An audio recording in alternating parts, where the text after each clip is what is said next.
नाम जहां जो हो, जहां हो जो हो, बालक वृद्ध स्त्री पुरुष पढ़ा लिखा मूर्ख कोई भी हो, नाम जब सबको भगवत प्राप्ति करा देता है। गोस्वामी श्री तुलसीदास जी महाराज विनय पत्रिका में कह रहे हैं, बहुत जोर की बात है, कह रहे हैं कि नाम राम रावरोई हित मेरे स्वार्थ परमारथ साथिन सो भुज उठाई कहो तेरे नाम राम रावरोई हित मेरे। मैं हाथ उठा के कहता हूं, जो स्वार्थ के मार्ग में चलने वाले हैं या परमार्थ के मार्ग में चलने वाले हैं, या आप जितने भी मुझे अपना मानते हैं संगी साथी, मैं सबसे हाथ उठा के पुकार करके घोषणा करता हूं कि त्रिभुवन में केवल एक परम कल्याण करने वाला भगवान का नाम है। मेरी बात मान लो। गोस्वामी तुलसीदास जी नाम चल रहा है, कहीं भी हो आपको भगवत प्राप्ति हो जाएगी। नाम चल रहा है, नाम। जननी जनक तजो जनमी करम बिनु विधु ही सृजो अवडेरे मोहू सो को कहत राम ही को सो प्रसंग के ही केरे। देख लो मेरा भाग्य, जन्म लेते ही माता चली गई। बड़े महापुरुषों के साथ बड़ी घटनाएं घटती हैं। जन्म लेते ही माता चली गई। अभागी जानकर पिता ने कभी प्यार नहीं किया, त्याग कर दिया। जिस पुत्र के प्रकट होती मेरी अर्धांगिनी चली गई, मैं ऐसे पुत्र का मुंह भी नहीं देखना चाहता।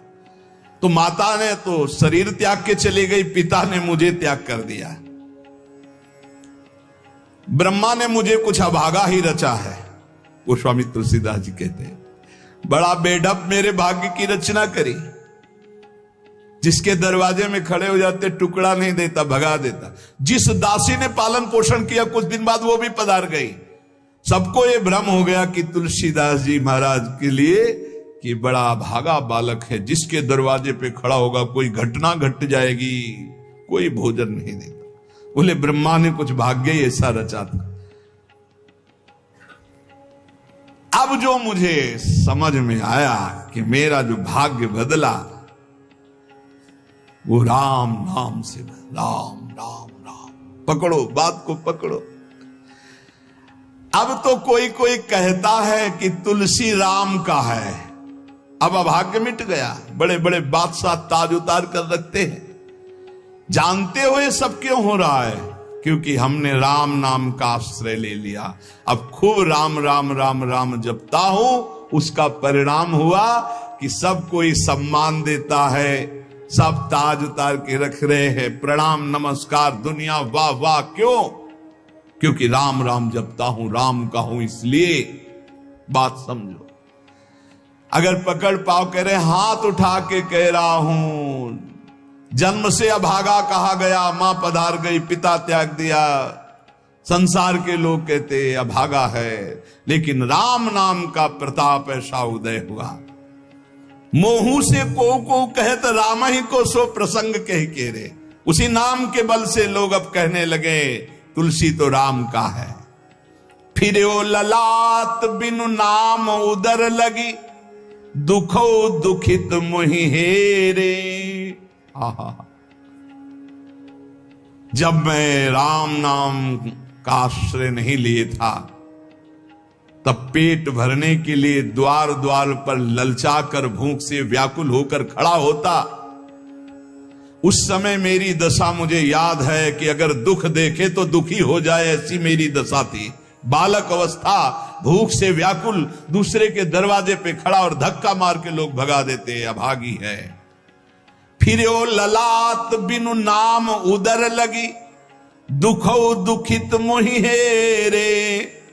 अब बोले नाम प्रसाद लहित रसाल फल, अब हो बबूर बहेरे। नाम राम राव रोई हित मेरे। जब नाम जब शुरू हुआ तो नाम की कृपा से क्या हुआ कि बबूल और बहेड़े के जो वृक्ष थे अब उनमें आम लग गया। मान लो मेरा जीवन बबूल का पेड़ था, बहेड़े का पेड़ अपवित्र माना जाता है, लेकिन उसमें आम लग सकता है, लेकिन लग गया क्योंकि मेरा जीवन ऐसा था। आज परमानंद की बाढ़ आ रही। बोले वे किसके बल से? बोले राम राम राम, नाम के बल से आई। नाम प्रसाद लहेत रसाल फल, रसाल माने आम का फल। अब हो बबूल बहेरे। पहले तो मैं कैसा था? बोले बबूल का पेड़, काटा ही उगेगा, दुख ही मिलेगा। जब नाम का जप शुरू किया तो उसी बबूल में रसाल लग गया, आम का फल अर्थात महान आनंद। साधत साधु लोक परलोक ही, सुनि गुनि जतन घनेरे। तुलसी के अवलंब नाम को, एक गांठ कई फेरे। नाम राम राव रोई हित मेरे। संत जनों ने, शास्त्रों ने जब कहा कि जीव के समस्त दुखों को मिटाने में समर्थ है नाम, बस उसके अनुसार हमने पकड़ लिया, नाम जप करना शुरू कर दिया।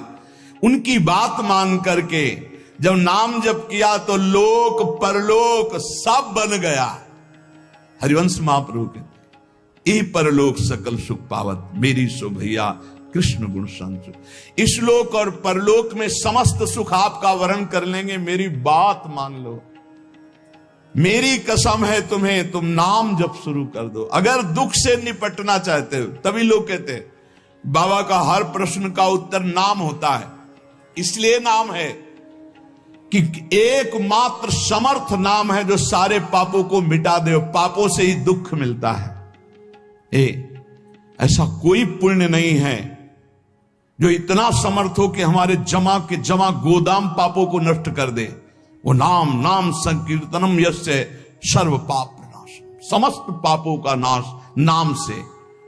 लोक परलोक बनाना है तो संतों से सुना, शास्त्रों में सार बात पकड़ी, नाम कीर्तन, नाम जप। अब तुलसी ने तो एक ही सहारा पकड़ लिया है, राम राम राम, एक ही अवलंबन।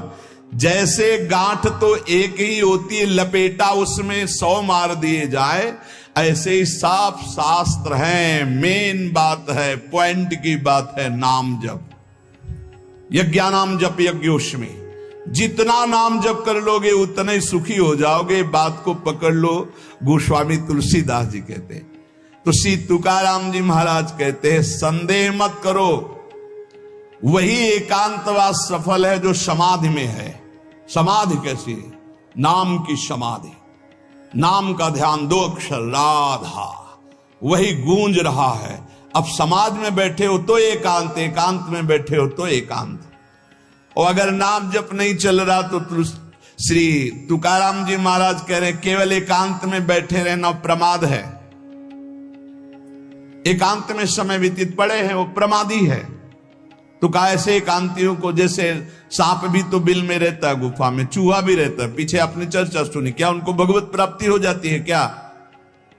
हाँ, नए साधक को चाहिए कि कुछ समय एकदम शांत, जैसे आप लोगों के पास कुटिया है, कमरा है, एकांत कमरे को अपना गुफा समझो, सेवा और वाणी पाठ आदि किए, कुछ समय तो एकांत मिलता ही है।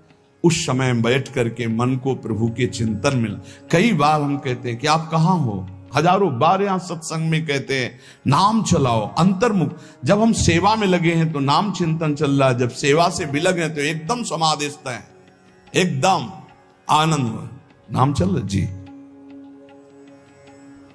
ठाड़े बैठे परे उताना, कबीर काहे हम राय ठिकाना। चिंतन ही हमारे जीवन का सार है, इतनी बात समझ लो। अगर आपका चिंतन नहीं चल रहा, हम कोई महत्व नहीं रखते, इन सब बाहरी बातों का महत्व नहीं रखते, ध्यान रखना। खास बात है आपका चिंतन क्या चल रहा है। हमारे हृदय को प्रसन्न करने वाली सबसे बड़ी सेवा है आपका चिंतन। अचानक दृष्टि आपके चेहरे में पहुंचे और आपकी नेत्र दिखाई दे रहे अंतर्मुखता में, एक हृदय में शीतलता होती है, हाँ काम हो गया। अगर साधक ऐसे चलेगा तो बहुत जल्दी काम हो। मुख वर्णत हरिवंश, चित्त नाम हरिवंश रति, मन सुमिरन हरिवंश, यह जो कृपा हरिवंश। एक क्षण का भी, जैसे हम चर्चा कर रहे हैं तो भगवत चर्चा और एकांतिक कर रहे हैं तो भगवत प्रश्नोत्तर, उस समय भी किसी के भी एक चेहरे को लक्ष्य बना लेते हैं। वो समझता है हमको बहुत प्यार करके देख रहे हैं, नहीं, हम उस समय नाम लिखते हैं, नाम लिख करके वार्ता करते जा रहे हैं, बराबर दृष्टि उसके जमाए हुए हैं। वो समझ रहा है हमारी तरफ देख रहे हैं, हम बिल्कुल नहीं पहचानते ही नहीं कौन होगा, हम तो बोर्ड मिल गया, अच्छा उसमें नाम लिख रहे हैं, अपनी वार्ता कर रहे हैं। साधु हर समय सावधान सो साधु नहीं, साधु काहे का सेवा सुमिरन सावधान। इसलिए हम माइक से गरज के कह रहे हैं कि हम कभी भी किसी से पूछ सकते कहां हो, पक्का समझ लो। हमारा कोई व्यवहार नहीं है, हमारा कोई प्रिय नहीं, हमारा सबसे प्रिय वही है जो भजन करता है, जो सुमिरन करता है। अचानक दृष्टि पड़ी, आपसे पूछा कहां हो जी, अच्छा ठीक है, हृदय शीतल हो जाएगा। अगर सुमिरन नहीं तो फिर हमको आप अगर सेवा शब्द से प्रभावित हो तो सेवा है आज्ञा, आज्ञा समन सुसाहिब सेवा।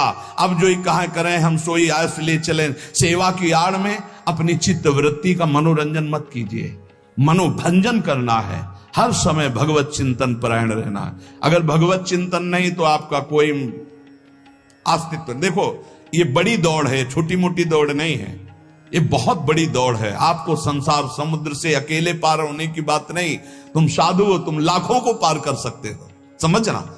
मान लो अगर आप भगवत प्राप्त हो गए तो लाखों को अपनी कृपा रूपी नौका में बैठाल कर संसार समुद्र से पार करोगे। साधु अपने लिए भजन नहीं करता, हाँ इस जगत के लिए भजन करता है। सर्वे भवन्तु सुखिनः सर्वे सन्तु निरामया। श्री तुकाराम जी कह रहे हैं एकांत वास लाभ उसी का जिसका चिंतन चलता है। भाई इस बात पर बहुत जोर दिया भगवान श्री कृष्ण चंद्र ने, अनन्यस चिंतयन्तो माम अनन्य चेता सततम। बार बार भगवान इस बात पर जोर दे रहे हैं। जनसंग में नाम चल रहा है तो आप एकांत हो, एकांत में नाम जब नहीं चल रहा तो आप प्रपंची हो। देख लो अंदर प्रपंच चल रहा होगा। जन संसर्ग से शून्य अर्थात भीड़ भाड़ में रति न होना, अर्तिर्जन संसदी, और एकांतिक भगवत चिंतन होना। हम एकांत को समझते कमरा में पड़े हैं तो हम एकांत हैं, हम ऐसा एकांत नहीं समझते। एकांत है कि हम प्रभु के चिंतन में हैं तो एकांत है, चाहे बाजार में खड़े हों। अगर प्रभु का चिंतन नहीं है तो एकांत में कमरा में पड़े पड़े एकांत में कोई लाभ नहीं। एकांत में उसी का लाभ है जो एकदम समाधिस्थ तन्मय है। एकांत में समाज में सावधान होकर चेष्टाएं कर रहा है और नाम अंदर अंदर चल रहा है। आनंद कंद भगवान गोविंद को छल छंद अच्छा नहीं लगता, मतलब नाटकबाजी अच्छी नहीं लगती। जहां हो वहीं भजन करो, जैसे हो उस परिस्थिति में भजन करके दिखाओ। भजन की भूख जग जाए यार, यही सत्संग का लाभ है। भजन की भूख जग जाए। एकांत का तात्पर्य है प्रभु की शिवा और कुछ सुमिरन में ना ना, प्रभु के चिंतन में डूबना। ए भाई समझो, सत्संग सुन रहे उसको पकड़ो, अपने हृदय में बार बार चलाओ। देखो ये अंदर से बात समझ लीजिए, हम उसे बहुत जी जान से प्यार करते हैं जो भजन करने वाले हैं। हम जिन साधकों को देखते हैं कि अपनी सेवा दिनचर्या और भजन किसी से मतलब नहीं, ऐसे ऐसे साधक हैं कि एक एक दो दो वर्ष हो गए हमने कभी उनसे राधे श्याम हमारी उनकी नहीं हुई होगी। और आप सच्ची मानिए एक दिन भी ऐसा नहीं जो हमारे चिंतन में ना आते हो, चिंतन के द्वारा उनका पोषे। और हमारे पास हो अगर भजन नहीं करते तो सच्ची मानिए हम जानते भी नहीं है। अभी आप हमें अंदर की बात, जैसे वो कह रहे थे कि हम जान गए आपको, तो हम कहा नहीं जाने हो, जान जाओगे तो प्रेमानंद बन जाओगे, प्रेम और आनंद प्रिया और लाल के रूप में डूब जाओगे। ये हमारे गोविंद आनंद कंद सच्चिदानंद प्रभु को ये छल छंद अच्छे नहीं लगते, उनको तुम छल कपट में नहीं फंसा सकते। एकांत निष्ठ भक्त, उसका मतलब हम तुरंत ले जाते हैं कमरा एकांत, गुफा एकांत नहीं, एकांत हृदय, एकांत निष्ठ भगवान के चरणारविंद में। शाब्दिक एकांतिक में मत जाइए कि शब्द का एकांत कि भाई शोरगुल नहीं हो रहा, मैं एकांत कमरे में पड़, नहीं नहीं, आंतरिक एकांत में। अकेले चुपचाप बैठे रहना एकांत नहीं कहता, भगवान में खोए रहना एकांत कहता। इसको समझिए, प्रभु में खोए रहना, एकांत वास का तात्पर्य सच्चिदानंद प्रभु में खोए रहना। तो सत्संग, नाम कीर्तन, नाम जप, भगवत सेवा, इन्हीं से असली एकांत मिलता है, हृदय का एकांत। हृदय रूपी गुफा में हर समय चित्त चिपका हुआ है प्रभु के चिंतन में। कितना अपार आनंद है जब हर समय मंत्र की बार बार आवृत्ति होती। नाम जो न तरय भव सागर, अस समाज नर पाए, स्वत निंदक मंदमति आत्म हनन गति जाए। श्री तुकाराम जी महाराज कह रहे हैं कि जीव में एक अहंकार होता है, यही आत्मज्ञान को ढके हुए है, यही भगवदानंद को ढके हुए। अहंकार तामस वृत्ति से टिका रहता है, तमोगुण का लक्षण है अहंकार। इस तमोमय अहंकार में इसके बहुत प्रकार हैं। मैं स्त्री हूं, मैं पुरुष हूं, मैं विद्वान हूं, मैं धनवान हूं, मैं कुलवान, बहुत तरह के अहंकार हैं। सब अहंकार के भेद ही हैं। ये मैं देह हूं, ये मुख्य अहंकार बनता है जाकर, मैं देह। इस मलिन अहंकार से उज्जवल अहंकार ढक गया कि मैं ब्रह्म हूं, ये ढक गया। देह मैं हूं कहने के साथ ही लाखों चिंगारियां अहंकार की प्रकट हो गई। मैं रूपवान हूं, मैं धनवान हूं, मैं विद्यावान हूं, मैं गुणवान हूं, मैं कीर्तिवान हूं, मैं त्यागी हूं, अहंकार। मैं अमुक देश का, अमुक भाषा का ज्ञान, अमुक धर्म का ज्ञान, अमुक जाति का, अमुक वर्ण का, अमुक कुल, आदि आदि, अहंकार। प्रकृति के स्वभाव में हर्ष और विषाद, स्तुति और निंदा, मान और अपमान, ज्ञान और अज्ञान, इस सब अहंकार के कारण ही भोगने पड़े। अहंकार। प्रकृति से परे जो परमात्मा है तब तक आंख उठाकर उसकी ओर नहीं देख सकते जब तक अहंकार है।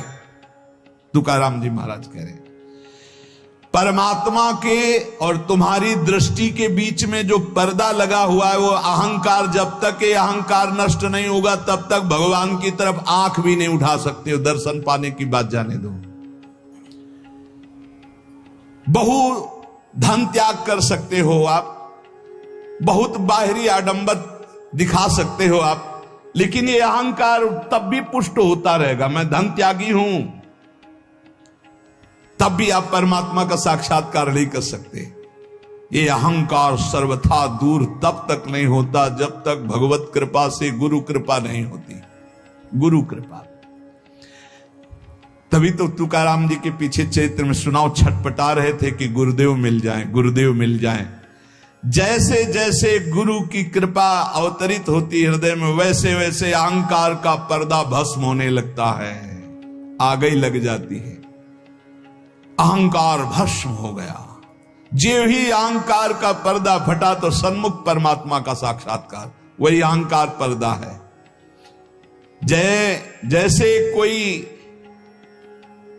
प्रवीण कला विद्या से युक्त हो पर आसन लगा करके अपने सामने पर्दा कर दे तो न कला दिखाई देगी, न प्रवीणता, न गुण, न वो।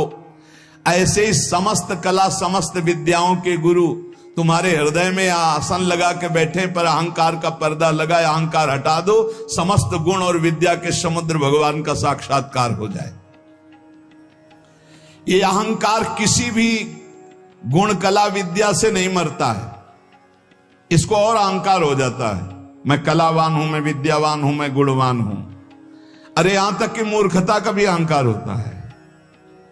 चित्त में अहंकार को पोसते पोसते अनंत जन्म व्यतीत हो गए। अब भगवान के मार्ग में चले तो नम्रता का अहंकार हो गया। ये भी है, मैं बहुत सरल हूं। अरे कितना बोझा लदा है अहंकार का। तुम और समझो, धूर्तों को धूर्तता का भी अहंकार होता है। कल्याण के मार्ग में चलने वाले साधकों के अंदर ये अहंकार प्रकाशित होता तो देख पाते हैं, ज्ञानी लोग नहीं देख पाते हैं।